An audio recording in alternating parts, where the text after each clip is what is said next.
দেখেন গরুর পূজা কিভাবে শুরু হয় পৃথিবীতে প্রথম।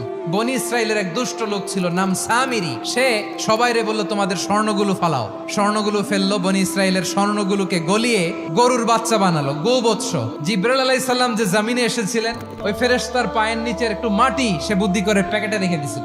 স্বর্ণ দিয়ে বানানো গোবৎস গরুর বাচ্চার গায়ে যখন সেই মাটি ছুঁড়ে দেয়া হলো, এখন বাছুরের ভেতর থেকে ভ্যাঁ ভ্যাঁ আওয়াজ আসতেছে। কি আসতেছে?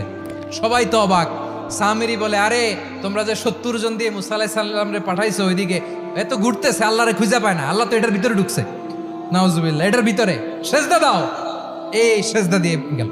হারুন আলাইহিস সালাম তাদেরকে বুঝালেন, শিরক করো না, আল্লাহরে ভয় করো। শুধু এতটুকুই তিনি বুঝালেন, দাওয়াতি কাজ পালন করলেন, কিন্তু প্রতিরোধ করেন নাই। এই ঘটনা থেকে শিক্ষা কি?